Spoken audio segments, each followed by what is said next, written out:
everyone, what's going on? Nexius here on the 715 PTR.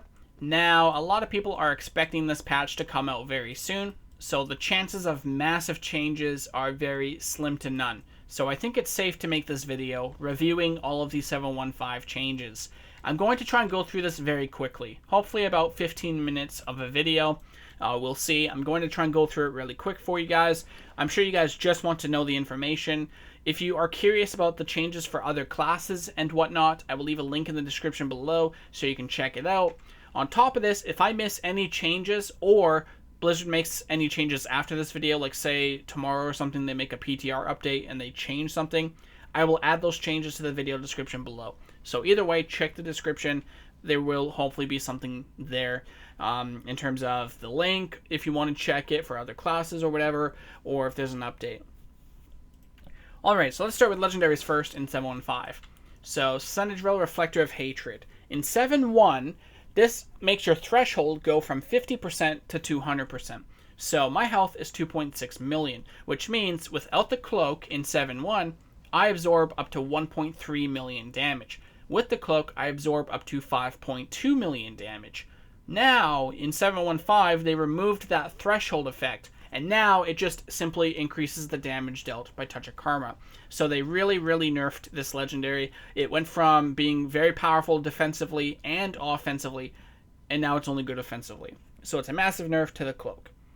For the Hidden Master's Forbidden Touch, the window you can use your second Touch of Death has been increased from, I believe, 3 seconds to now 5. So it's a pretty okay buff if you have these gloves. For Cindedaria, they added one extra effect. It now heals you for 100% of the damage dealt. It still does 30% extra. It's still 90% or above. That's about it. So they just added a healing aspect to it. Nothing too big of a deal. For the next one, we have Pridaz Varric's Magnum Opus. You had to not take damage for 5 seconds in order to gain the effect. Now, in 715, the effect is guaranteed every 30 seconds. The shield also was buffed from 15% to 25% of your maximum health. So a pretty decent sizable buff, and if you were like a tank or anything, you would almost never get the proc, but at least now you are guaranteed to have it. But this is a Windwalker video, so it's not that big of a deal. For the next trinket here, this is a new one, or legendary I should say. It's a trinket. It's kind of like that one trinket from Withered Gym, where it has every secondary stat except for versatility. The use effect is, who knows how good it is, I have no idea. You launch a vortex of destruction that seeks your current enemy. When it reaches the target, it explodes, dealing a critical strike to all enemies within 10 yards for 400,000 damage. And that's a 1 minute, 15 second cooldown. So it's kind of like a one Fist of Fury tick, or actually no, I think it's more than one Fist of Fury tick. It's a couple or something like that. So it's okay, I guess. I have no idea how it's going to compare in terms of DPS, but it's the new trinket in 7.1. What am I missing? Oh, over here. Sephiroth's Secret has also received a buff. Now, instead of just applying a crowd control effect, you can also interrupt the enemy, or you can dispel somebody, and you will gain the movement and haste. Additionally, the haste has been increased by 15%, or 10%, sorry. It went from 15% haste to 25%. I think it's 15% haste in 7.1, I'm pretty sure on that. So it has received a buff to haste, and you can use other ways to proc it now. So if you Spearhand Strike a Shadow Bolt or something, you will gain the buff. If you Leg Sweep, Fist of Fury Stun, or Paralysis, you will gain the buff. If you detox yourself or a party member, you will gain the buff. So it's a pretty decent buff to Sephiroth's Secret. For the Windwalker Legendary in 715, it's the Emperor's Capacitor. Chi Spenders increase the damage of your next Crackling Jade Lightning by 50%, up to 20 times, and also reduces the energy cost. So by the time you get to 20 stacks, it will do 1000% damage, and it will also have 100% reduced cost. So it's kind of like a Fist of Fury in a sense on single target. I only had 10 stacks here, so I don't have the full 20 stacks, but eventually this legendary basically makes Crackling Jade Lightning kind of decent. I don't know how good it's going to be in terms of DPS increase, but it's kind of cool, I guess. I don't really care for it personally, but I know some people really want Crackling Jade Lightning to be viable, and with this legendary, it's most likely going to be viable. So it's a pretty cool legendary, I guess. Would have preferred something else, but it's not too bad. It's a pretty decent one. That covers legendaries. That covers... Did I cover anything else? I don't think I did. Alright, let's cover the next thing. We'll cover talents first. So talents, the changes. We have Ring of Peace here, and we have Blackhawk Statue here. So Blackhawk Statue, you place it down, and it will taunt nearby enemies. Now, it's not going to be that useful, however, it will be very situational. For example, in Mythic Plus Keystones, sometimes the mobs will get this effect called Skittish, where they randomly drop aggro, and sometimes they will start attacking you, the healer, and other DPS. So it's a really huge pain in the ass for the tank to keep aggro against skittish mobs in Mythic Plus, if that's what they are that week. So if you get skittish this 1 week or whatever, you can go this, and whenever they drop aggro, your statue will constantly taunt them, so it protects you and your DPS partners and your healer as well. So it makes the job of the tank a little bit easier in that specific situation. Other than that, I don't know how useful it will be, and for PvP, it's going to be completely terrible. So that's about it. Alright, for Ring of Peace, it's received a little bit of a change. It no longer applies to you or a friendly target. You now place it on the ground, and it's guaranteed to eject them. They no longer have to use an ability to be ejected. So, let's say you're defending the flag in Lumbermill, and you want to knock people off for fun like an Elemental Shaman. You throw it down, it knocks them back, and that's about it. So, it's kind of cool. Can't wait to try it out to see if I can knock multiple people off. Going to be great for a YouTube video if I can do that effectively. So that's Ring of Peace, that's the new version. Just a small change, kind of cool. We'll have to see how it plays out. Alright, for the next change is Diffuse Magic. The cooldown went from 2 minutes to 1.5 minutes. So this is a pretty decent buff, especially against Affliction Warlocks. Me personally, I like to Touch of Karma, and then I like to Diffuse Magic into Touch of Karma if I'm currently holding like a lot of unstable afflictions, because it dispels them, so that dispel damage goes into Karma, and then the Warlock or whoever I karma'd takes a lot of damage, up to like 1 million or so over 6 seconds. It's a huge amount of burst damage. So with Diffuse Magic now having the same cooldown as Touch of Karma, it lines up perfectly for that combo against Affliction. Now if you're facing double caster or a specific boss mechanic, a raid boss or anything, you'll have it more often now. So it's a pretty good buff. As for Dampen Harm, Dampen Harm has finally received a change. It's been garbage ever since it was created, so now they have made it kind of useful. I don't think it will be the best unless Healing Elixir for some reason is just worse. I think Healing Elixir will still be the best choice, but Dampen Harm is kind of decent. It reduces all damage you take by 20% for 10 seconds, and depending on the ability, it might reduce it by up to even more. So basically, if it's like a Chaos Bolt, it might do half damage. If it's something small like a Rend Tick, it's only going to reduce it by like 20%. So it's a pretty cool ability now. We'll have to see how well it plays out. When you might want to use it, maybe against Destruction Warlocks or something. Maybe Diffuse is better. Honestly, I think Diffuse is better. It has a shorter cooldown. It's guaranteed 60% reduction. So we'll have to see. It's going to be very, very situational. Maybe against something like DK Demon Hunter, where they have a lot of cleave damage. You can basically use it like that. We'll have to see. If it could be used while stunned, it would be so good against Ret Pallies as well, because they do a lot of damage to stunned targets. So being able to do that would be pretty sick also. But we'll have to see. I like the change. We'll just have to see when it's useful compared to the other two choices. Alright, now we're getting into the interesting stuff. Rushing Jadewind now applies Mark of the Crane up to 5 nearby targets. So Rushing Jadewind is now going to be very situational. If you're doing Mythic Plus, players like to pull up to like 5 different trash mobs. Now, I'm sure if you have played Windwalker like me, sometimes it can be very annoying. You have to tab target to maximize spinning crane kick damage. You can see there that it increases spinning crane kick damage by 50% for each different target you hit.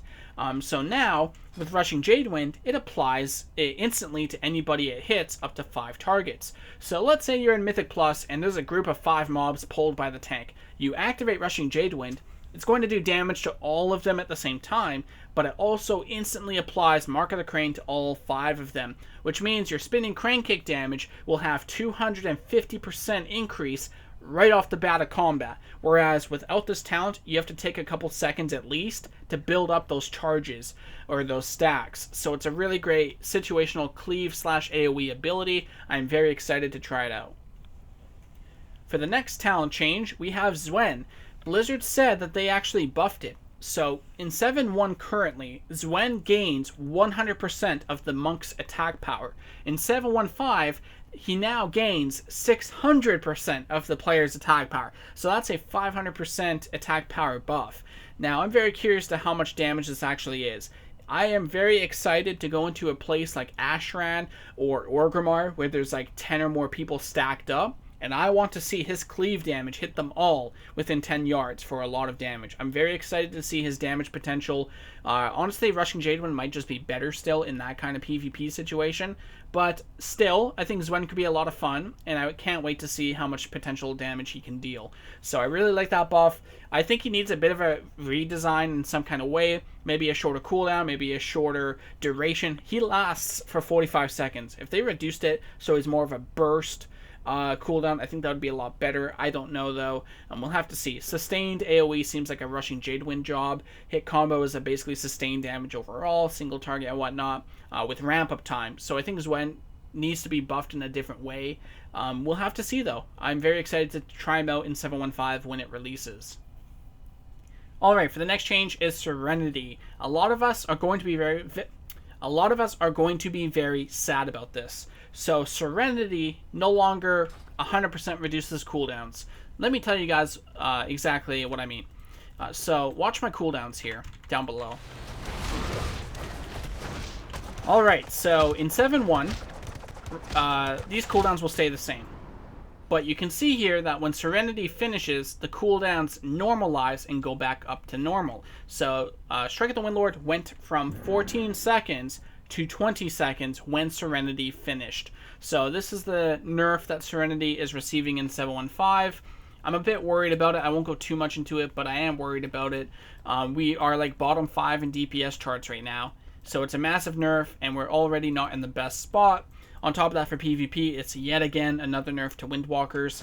Blizzard likes to claim it's a bug fix, but I don't care what your excuse is. Bug fix, bug, whatever you want to call it, it's a nerf to Serenity in the way it worked previously. Therefore, we need some compensation because we're not in the best spot right now, and nerfing it like this, I don't care if it's a bug fix. A nerf is a nerf. It makes us weaker, therefore it's a nerf. So I'm a bit worried about it, but that's how Serenity is going to be in 7-1-5. For Honor Talents, we received quite a lot of buffs. Control the Mist now is every 10 seconds instead of every 20 seconds. That's a very good buff. However, it's not good enough. A fuse still costs energy. So whenever we instantly cast a fuse, that's 30 less energy for a Tiger Palm for dealing damage. So the more we are instantly casting a fuse, the less damage we are dealing, which is not very good in PvP. So here's what I would say to Blizzard.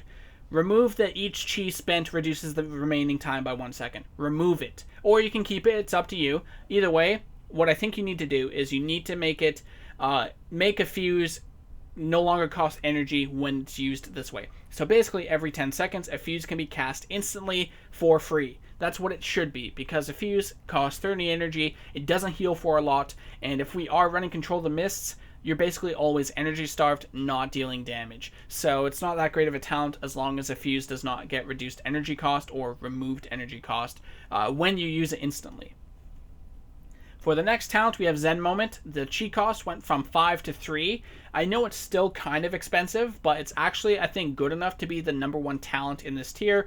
Fortifying Elixir does a little bit, but Zen Moment is not only better, but it also has a shorter cooldown. It reduces the damage taken by the same amount as Fortifying Elixir. However, it actually increases your healing received by 20%. So if you're using it when you're low health, you will actually get a lot of value out of this. It's actually saved me a couple times. It pairs well with Energizing Elixir. 3 chi is not that hard to get. I think it's definitely worth picking over Fortifying Elixir in 7-1-5. We'll have to see. Testing will have to be done, but I will not be surprised if this becomes the go-to talent. I really love this buff. Zen Moment is really cool. I love to see us getting some attention. For the next change is Disabling Reach. It now gives Disable a 10-yard range instead of a 12-yard range. So it's a 2-yard nerf. Not that big of a deal. Its range is ridiculous with this talent anyway, so I'm not too upset about it. However, a nerf is a nerf, so I'm still going to be sad. Spinning Fire Blossom now triggers combo strikes, so it will refresh your hit combo now. So if you are, for whatever ridiculous reason you are using Spinning Fire Blossom, well, it now refreshes your hit combo, procs combo strikes, not that big of a deal. Other than that, that's basically everything except for general abilities. So let's take a look here real quick here. Crackling Jade Lightning in 7-1 deals 70% of your attack power. In 7-1-5, it deals 140% of your attack power. So they basically doubled its damage in 7-1-5, so that's kind of nice in some situations. I think there's one more change. I don't think there is, actually. I think that's basically everything except for one more. I'm going to Alt-Tab here real quick. So I'm going to show you guys this thing on the screen here. It's like a spec aura. I don't know exactly what they're doing with this, but based on what it shows here from Wowhead, it looks like an 8% damage and healing increase to some of our abilities, as you guys can see there. So it looks like Blackout Kick, Chi Burst, Rushing Jade Wind, Strike of the Windlord, Tiger Palm, Whirling Dragon Punch, Rising Sun Kick, and then a couple Brewmaster and Mistweaver abilities. Crackling Jade Lightning as well as Eye of the Tiger, all receive 8% damage and healing increases. I think that's what it is. Some of you guys may know different from me. I think that's what this means, though. 8% buff to those abilities, so that's kind of cool. I think it's to compensate for our lack of scaling. We're not very good with scaling compared to most specs, so I think it's a way to compensate for that. I'm not really sure. I don't know. I think this is what it means, though. So those are basically all the 7-1-5 changes. Let me know what you guys thought. I hope you guys do enjoy. Just a simple review. A lot of buffs. The Serenity nerf is the only thing I am scared about. Other than that, looking good so far. Hopefully better things are looking out for the future of this expansion when it comes to Windwalkers. Thanks guys for watching. Let me know your feedback. Let me know if I missed anything. Thanks again. I'll see you on my next video. Bye.